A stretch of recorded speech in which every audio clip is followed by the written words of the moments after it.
गांव में रामू नाम का किसान रहता था। वह मेहनती होने के साथ साथ बहुत चालाक और समझदार भी था। उसकी खेती अच्छी चलती थी, लेकिन गांव का साहूकार धनराज हमेशा लोगों को धोखा देकर पैसा कमाने की कोशिश करता था। इस बार फसल बहुत अच्छी हुई है। अगर मौसम ने साथ दिया तो अच्छा मुनाफा होगा। रामू भाई, सावधान रहना। धनराज साहूकार की नजर तुम्हारी फसल पर है। चिंता मत करो, मैं भी इतना सीधा नहीं हूं। एक दिन धनराज रामू के खेत पर पहुंचा। रामू, सुना है इस बार तुम्हारी फसल बहुत अच्छी हुई है। हाँ साहूकार जी, भगवान की कृपा है। देखो, मैं तुम्हें अभी 20,000 रुपए देता हूँ। बदले में फसल कटने पर पूरी फसल मुझे दे देना।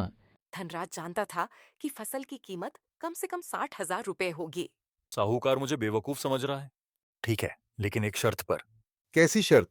जो फसल जमीन के ऊपर होगी वह आपकी, और जो नीचे होगी वह मेरी। मंजूर है। अगले दिन रामू ने अपने खेत में आलू बो दिए। कुछ महीनों बाद फसल तैयार हो गई। चलो, अब पूरी फसल मेरी होगी। लेकिन जब खेत की खुदाई हुई तो सारे आलू जमीन के नीचे निकले। साहूकार जी, समझौते के अनुसार नीचे वाली फसल मेरी है। लेकिन ऊपर क्या है? सिर्फ सूखे पत्ते। वाह रामू, क्या चाल चली है। इस बार तो बच गए, लेकिन अगली बार नहीं बचोगे। धनराज अपनी हार नहीं मानना चाहता था। रामू, इस बार नया समझौता करते हैं। बताइए, जो जमीन के नीचे होगा वह मेरा और ऊपर वाला तुम्हारा। ठीक है, मुझे मंजूर है। इस बार धनराज बहुत खुश था। रामू ने इस बार गेहूं बोया। फसल तैयार हुई तो खेत सुनहरे गेहूं से भर गया। अब तो जीत मेरी है। क्यों न?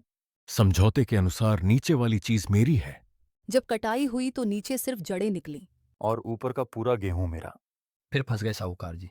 यह अन्याय है। नहीं साहूकार जी, यह आपकी लालच का परिणाम है। धनराज अब किसी भी तरह रामू को हराना चाहता था। एक दिन उसने गांव में अफवाह फैला दी कि रामू ने उससे उधार लिया हुआ पैसा नहीं लौटाया। सरपंच जी, रामू ने मेरा 50,000 रुपये का कर्ज नहीं चुकाया। नहीं सरपंच जी, मैंने कोई कर्ज नहीं लिया। मेरे पास गवाह हैं। दोनों पक्ष अपनी बात रखें। मैं सच कह रहा हूं। सरपंच जी, मेरे पास भी एक सबूत है।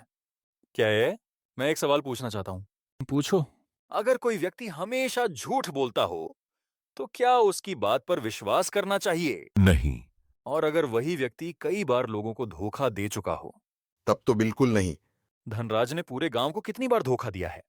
हाँ हाँ, बहुत बार। सरपंच जी, मैं गवाही देता हूँ कि धनराज झूठ बोल रहा है।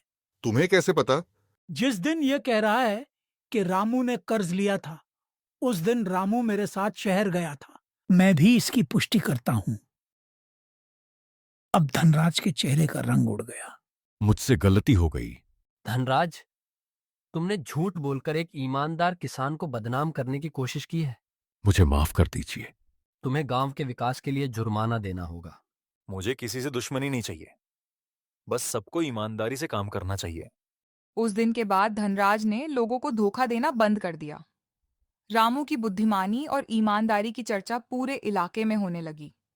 गांव के लोग समझ गए कि लालच इंसान को अंधा बना देता है, जबकि बुद्धिमानी और सच्चाई हमेशा जीतती है।